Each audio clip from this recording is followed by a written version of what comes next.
You could try to play, but you're never gonna beat me. Look the other way, what I'm doing ain't easy. Bloody hands stained from the people who deceive me. Muddy hands break through the chains, go free me. Looking for change, looking for pain. Pulling a mob, pushing a train. I'll never stop, stick to a lane. Pick up the pieces and go rearrange. I'll be the best above all the rest, put me to the test and expect nothing less, your check is on chest, what's happening next, yeah. He got the venom, a tangible weapon, no coming in second. This life is a lesson, he got a new engine from pain, it's a blessing. New focus, no guessing, just hold an obsession. All in his possession, you got their attention. I'll leave an impression and take a redemption. Just kill, no discretion, your mind is a weapon. 11-11, it's time for progression.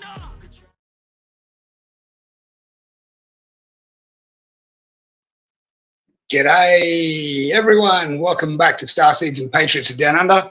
I'm Chris, your host, and thank you for joining us for this next part and chapter for Genesis for a New Space Age, Chapter 5. So in saying that, everyone, let's get into it. Yes, I'm looking forward to this chapter because it actually goes into the German point, where we see World War II and its development of the first generation anti-gravity aircraft and second generation, third and fourth from there on in. And it's just going to be amazing. So let's get into it. All right, everyone, here we go, Chapter 5, early German development of the UFO. Okay, the Germans shot down their first unidentified flying object in 1938 and thereafter attempted to lead the international space race. Already tooled for war under Hitler's crash program, Germany's engineers and skilled tradesmen set out to duplicate the downed machine from Venus. On hearing of the fortunate prize, Hitler directed his private pilot, Christina Ederer, to fly him to the site. It was during an interview in Munich in 1975 that the courageous Christina Ederer, unjustly imprisoned by the Allies, showed the authors a collection of over 100 snapshots from her album of the many famous Germans and the facilities involved in their round-wing plane production. One such picture showed Hitler, the German chief of state, posed smiling with one foot on the edge of the downed and tipped over saucer craft, which revealed a broken landing tripod. In 1938, German research began in earnest on the implosion engine and the round-wing aircraft. One of the foremost early inventors of the implosion engine was a German Swiss named Victor Schauberger. I'll leave some information in relation to Victor Schauberger's work in the description below for you to go and have a look at later on. His work truly was unparalleled by anyone else, looking to nature primarily for answers as to be able to find propulsion and ways of being able to, use nature as a means to solve our problems.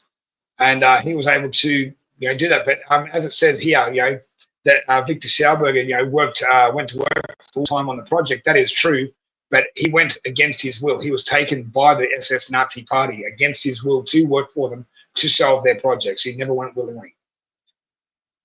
From what I understand from Dr. Sol's work, he was coerced and forced to work for them. With the downed UFO, and the Germans created a new industry to duplicate the engineering and flight characteristics of the alien craft. A hidden factory was tunneled out of the Austrian Alps, and the facility remained undetected by American or British reconnaissance planes during most of the war. The Germans began their research under the veil of secrecy more complete than similar measures of news suppression in America's Manhattan atom bomb project.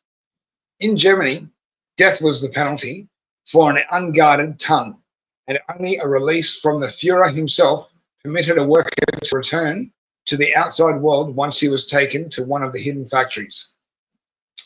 Few in the German command were made aware of the round-wing craft development project, and Albert Speer, in his book Inside the Third Reich, fails to mention it, although for a time he was in charge of German war production. German airmen throughout the war were also ignorant of the round-wing building and testing program. Like their American counterparts who asked questions, the German flyers who saw alien UFOs in their skies were told truthfully that they were extraterrestrial. The Germans experienced several difficulties in recreating their version of the Venetian craft which they had acquired. To say the least, the German version fell short of perfection. A major problem was in the field of metallurgy, the Germans being unable to duplicate the metal substance of the UFO's outer skin. A lightweight alloy, thought by Germany to be superior to anything in the Western world, was finally rolled out in the Krupp mills, but it was a poor substitute and the Germans knew it. Another hurdle they couldn't overcome was to reproduce Kraft's electromagnetic engine. The coil was duplicated as faithfully as German technology could provide, but the hard, unknown metal substance used for the Kraft skin was also necessary for certain parts of the propulsion coil. The formula for this metal continued to remain elusive. In 1941, an American soldier of German descent enabled Germany to evaluate what the USA was doing in the advanced field of aerodynamics. For $5, the German Edward Gunther bought the patent description of Caldwell's 1936 rotoplane. He resold it for $50,000. The German government eventually paid $1 million for the patent drawings and description. In June 1943, the first German spy, Gunther, was apprehended, convicted, and sentenced to be shot as a spy. The story was kept out of the news media, although a high treason conviction was handed down by a military tribunal court in Judiciary Square, Washington, D.C. The convicted traitor's sentence of death by firing squad was reversed by Roosevelt, and death came in the electric chair at Sing Sing's penitentiary. American newspapers of that period mentioned the affair, but the regarding public did not learn the complete facts because of the government censorship. How uncanny. A total of 8 people who were involved in the theft received death sentences and died in Sing Sing's electric chair under contract between the state of New York and the federal government. 2 of the spies were Julius and Ethel Rosenberg, as well as a clerk in the New York Patent Office. Also participating were other German nationals besides Gunther. The Rosenberg involvement is said to have begun prior to their espionage activities in the Manhattan Project. Once the Caldwell planes had been acquired, they knew they had in their possession the hottest aeronautical invention in the world at that time. The plans were first offered to Japan, which refused them. Then the Russians were approached, and they also turned the Rosenbergs down against the advice of the military attaché, who had watched Caldwell's rotoplane through field glasses fly over Washington. Subsequently, the Germans heard that the Rosenbergs were peddling the Caldwell's planes and, recognizing their military value, acquired them through a German agent. Why am I not surprised? The name Long Island Project was used to designate stolen Caldwell planes because a German submarine had surfaced off Long Island at night to pick up the plans of the revolutionary plane.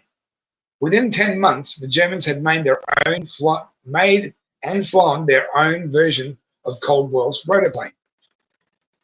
German engineers gained enough knowledge from the American invention to produce their operational models of the rotoplane, which gave them a breakthrough. But what they needed, more time to perfect their rotoplane, more time than the emergencies of war would allow. Undeterred, German technology continued serious work on the propulsion of Caldwell's craft, and using the implosion engine, determined to place the round wing plane in the air for the use in the final month of World War II.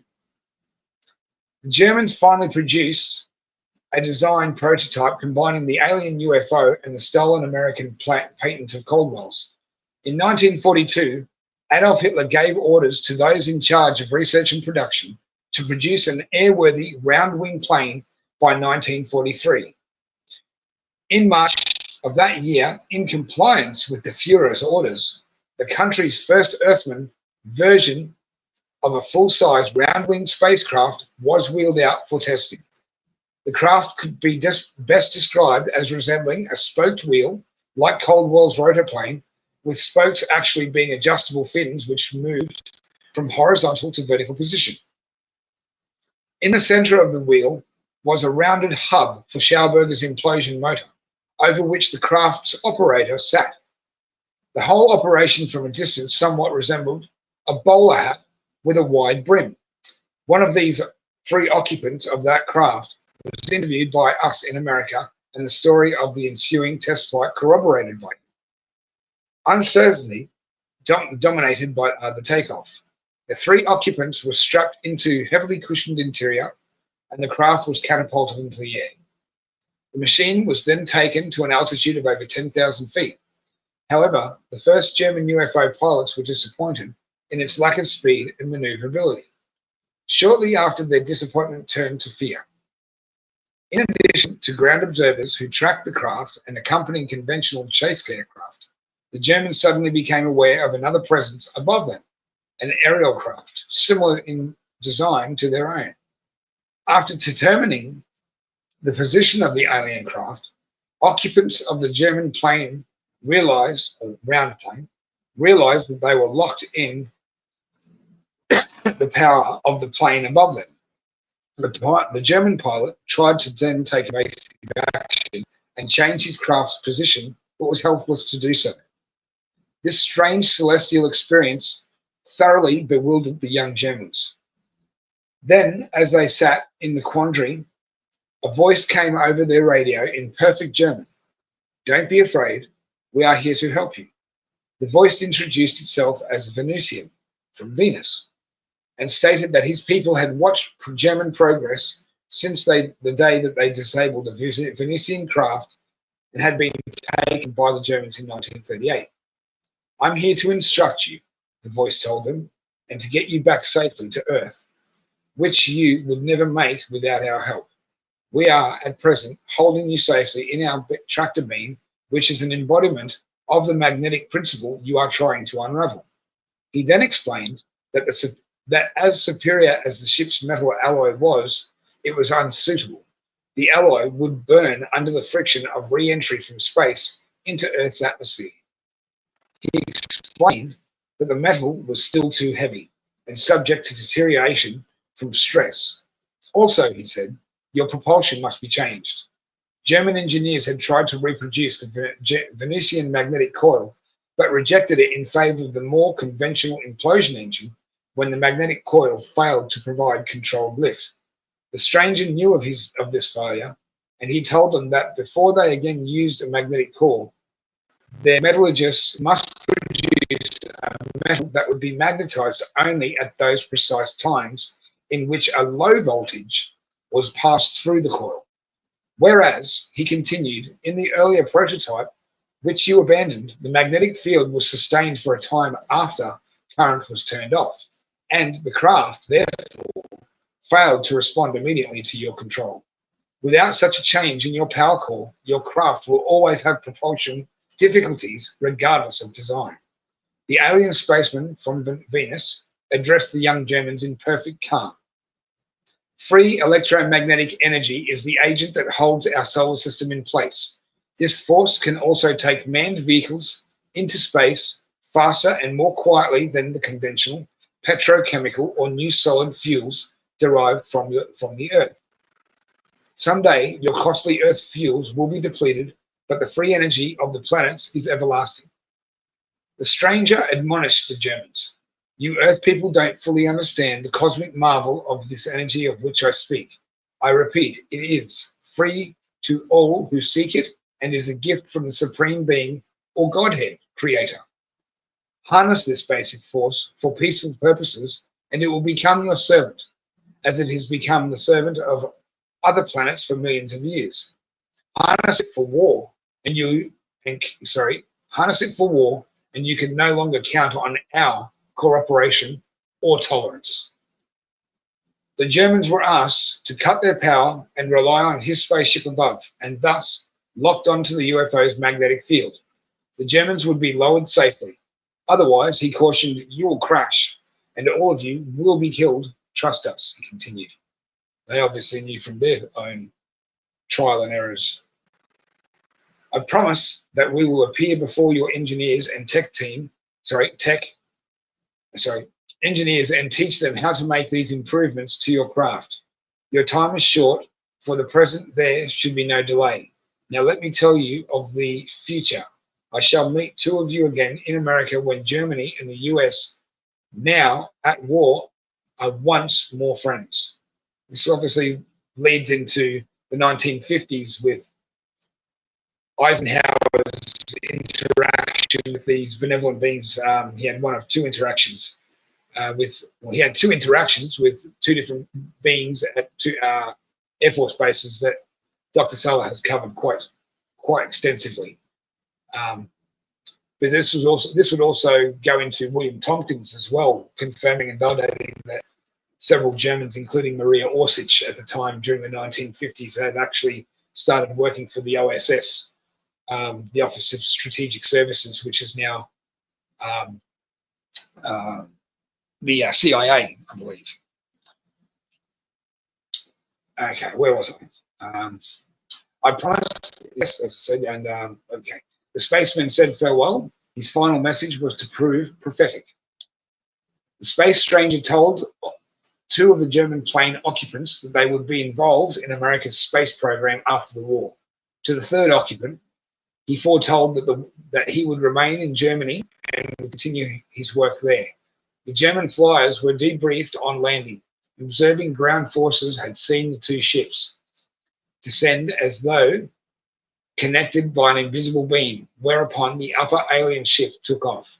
Today, an American scientific spokesman describes the invisible magnetic ray as a tractor beam. We've seen this used in many different TV shows, such as Buck Rogers, and Star Trek, and all sorts of stuff throughout history, throughout time. A magnetic pickup force generated from one spacecraft over another. The use of this magnetic beam has been verified in the following documented cases. Rescue of one spaceship by another, the capture of an American helicopter according to naval records, abduction by friendly alien spaceship of an American missile which had gone off course. Earth nations today are working feverishly on their various perfections of the tractor beam because of its application in a number of aerial requirements, both civilian and military, would be worthwhile. When the three young German spacemen told the story of their aerial encounter with the Venetians, the German officers in charge of the briefing were incredulous. The interrogators at first refused to accept the apparent manifestation of alien aid from one ship to another. From then on, the academic search to find an explanation of the strange encounter, 10,000 feet in the air, spurred German attention, and explanations were sought even in the occult, the paranormal and psychological communities. But like their American counterparts, many Germans remained perplexed as to the reality of the voice visitation from another world. In any event, the Germans decided to delay their final conclusions. If the alien or others like him was able to appear again, as he promised, to help them perfect their spacecraft, the Germans would accept that there existed a higher wisdom which they had yet to learn. The phlegmatic German scientists waited and hoped. They knew they needed a miracle to meet Hitler's timetable for craft completion. They were not to be disappointed. Eventually, a number of aliens appeared in the engineering departments to instruct them in new metallurgy and chemistry techniques and provide them with a partial electromagnetic breakthrough. The German staff apparently continued their all-out effort to turn the tide of war, but their priorities changed in late 1943. Many of their best scientists and skilled workers were transferred from the round wing plane project to the same mountain area for work on solid fuel rockets. It was anticipated by the general staff that these secret weapons could be deployed quickly and in strength over London to make the British surrender. A longer range rocket, this would be relating to the V2 rocket program, I dare say. A longer range rocket version also was being drafted for use against New York. This shifted to rockets This shift to rockets was due, in part, to German anger for the mass destruction of their cities by Allied air raids and the ultimatum by their non-earthling helpers that round-wing plane could not be used against the enemy. The rocket project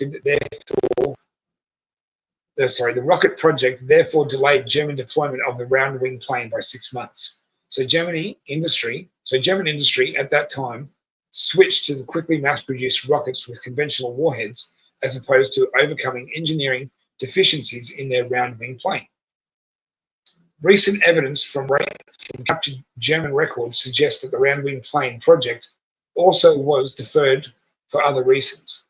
But by 1943, they had not incorporated a sophisticated laser ray weapon system yet into the craft to suit their engineers. And although they believed they were ahead in the international race to build a viable round-wing plane, they elected to keep their product under wraps for use in the future when Germany would use it again. But the most compelling reason for deferring military use of the new round-wing plane was the Venusian threat against Germany if they were so employed. In the coming months, the Germans projected that Allied bomber force capabilities would increase while German strength declined.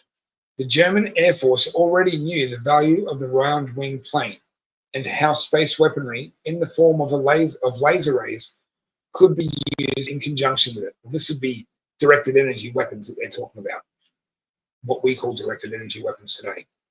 Their military reasoning was based, in part, on events stemming from the Munich Stadium rally in 1936. While Hitler was delivering a speech, he was downplayed by a huge wingless cigar-shaped object that hovered menacingly high above in the sky. Attempting to buzz the intruder, all the engines of the protective fighter squadron went dead, forcing the pilots to land on feathered props in nearby fields and airports. So in other words, the electromagnetic fields of these ships were actually shutting down the aeroplanes upon approach.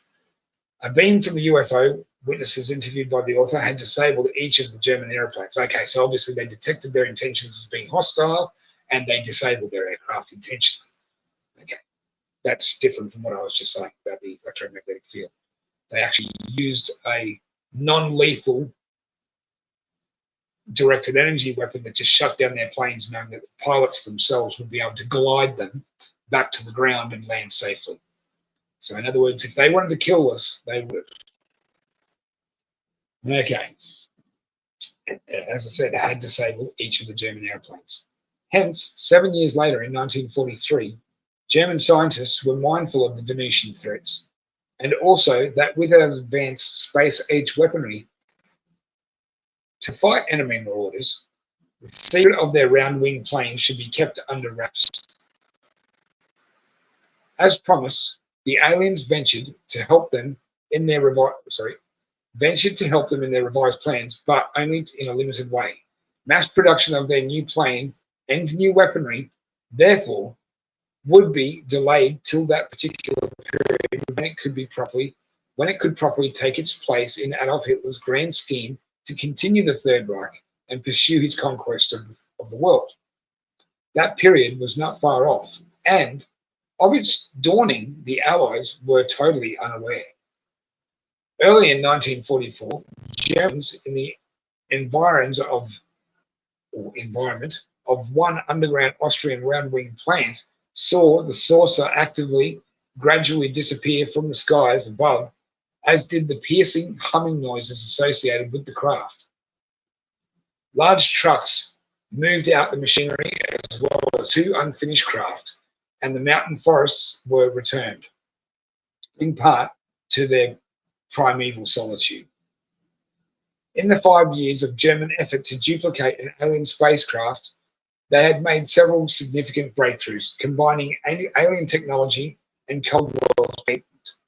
They had begun with a conventional liquid-fueled aircraft engine while solving problems of rotating balance and guidance in the plane's design. But the machine was wondrous and slow. According to one of their test pilots living in America, the first version, like Cold War, was a vertical lift propeller machine. indicating it was a very elementary version of later designs. The design and functional improvements in their prototypes came as a result of direct outer-terrestrial help in 1943-1944 that enabled them to overcome their prolonged failures and build a round-wing plane with limited capabilities. Albeit, when the Germans secretly started their exodus in their 5 30-foot round-wing planes, UFOs, ships, somewhat similar in design and propulsion to the alien one shot down in 1938, they were sufficiently airworthy to load and depart under their own power. 2 unassembled planes were also removed.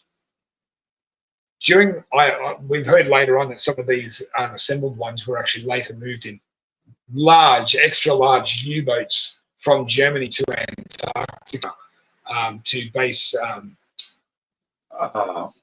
211, I believe it is, which was apparently the Führer's stronghold in Antarctica, a secret base that was under the ice, which is all connected to other things as well that we can go into later in the later parts of this book, later chapters.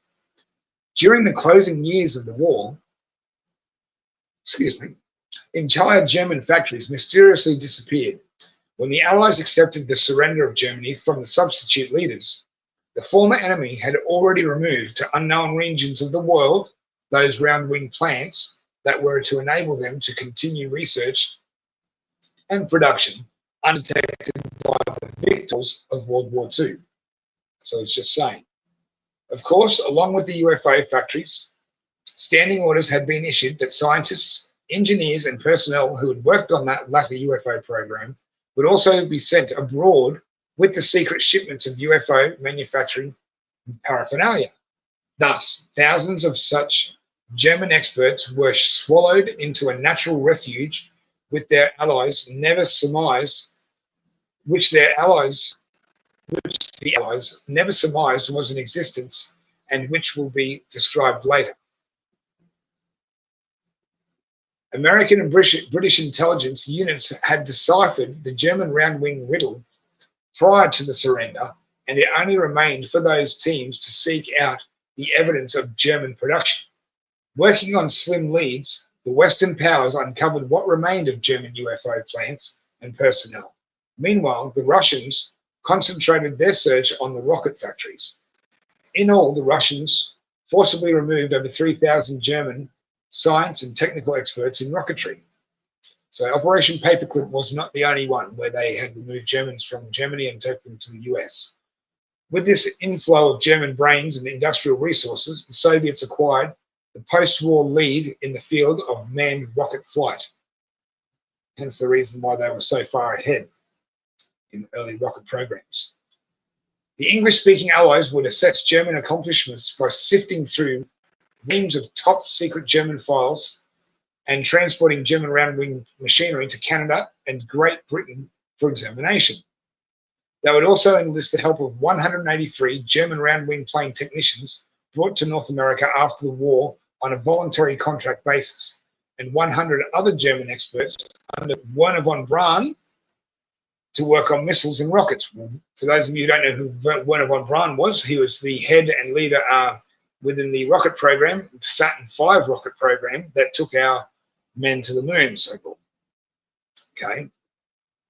But in spite of the favourable status given the Germans experts, there is some uncorroborated evidence that a number of the Germans, by necessity, surrendered their freedom in North America, as did the native son, Caldwell. It is recalled that Hitler asked for an operational version of the first German round-wing plane in 1943. Allied intelligence now maintains he was carrying out a long-prepared plan to divide the remaining German resources, including its manpower, in order to continue the struggle elsewhere beyond the reach of Allied bombs. The reader will realise in the succeeding chapters, I knew it, that no other explanation can exist for the vanishing German personnel and their round-wing technology in the last years of World War II. I agree, and I completely concur. Chapter 6. Wow. USA shares the secrets of a new plane with its allies. Well, this would be getting into everything after Operation Paperclip and the Russians taking on their, Germans that moved over there as well. And we'll be seeing things that are going to be quite extraordinary from here on in, and how I believe the Battle of Los Angeles I would consider to be, I'm going to go back over now to full screen here. Okay, I do believe, Holly, that the Battle of Los Angeles was a first stage incursion by German Haunebu aircraft testing the waters in relation to airspace over the United States and seeing if they were able to penetrate successfully or not, undetected or detected. Hence the reason why it was called the Battle of Los Angeles. They were detected, and quite a fair few thousand rounds of anti-aircraft battery guns were fired upon this thing over several hours, and not one of these shells hit this aircraft or penetrated its outer skin. All of them exploded before hitting its actual body. In other words, the electromagnetic field around the actual ship itself was extended to a point where these missiles, or sorry, not missiles, I'm sorry, anti-aircraft battery guns and their bullets were not able to penetrate. Okay, and basically what happened was, because they were exploding, hitting this electromagnetic field, the city basically had rained down on it for hours, shrapnel from all of these bullets that were unable to penetrate. And there's little girls that were in that point in time that witnessed this, that had shrapnel penetrate their skin, that had to have them removed later by doctors who are roughly 70-year-old women today, 80-year-old women today, okay, that still have in a little plastic container that little piece of shrapnel that was removed from their body that rained down on them from the Battle of Los Angeles. Okay, I also do believe successfully that the flyover of Washington in 1952,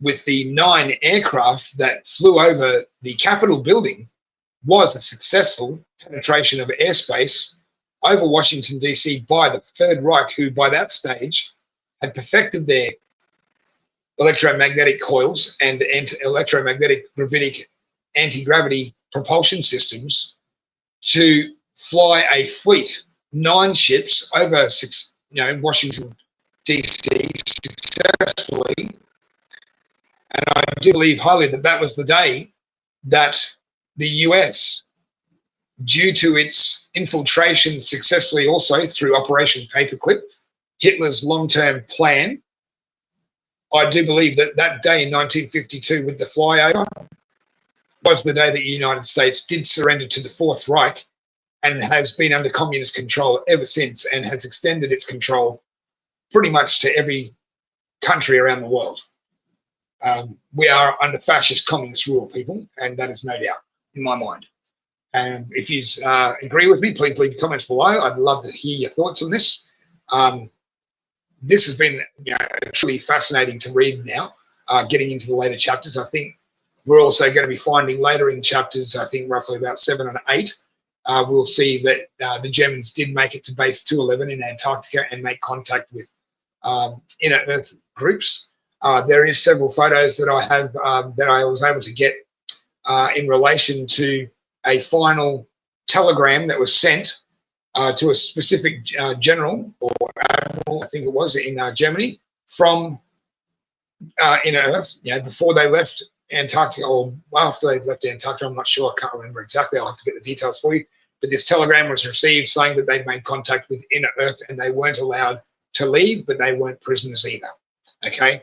It was an absolute truth bomb right there. So we'll be seeing and reading and sharing together a little bit more about the inner Earth civilizations such as Shangri-La, Shambhala, Agartha, and the inner Earth networks of what I would call interterrestrials. They live inside our planet. Okay? But anyway, what do you think, guys? That's been absolutely awesome, just that one chapter there. Can't wait to share the next one with you.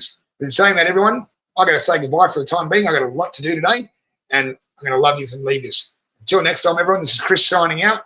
And please remember, subscribe, like, and share. Till then, everyone, take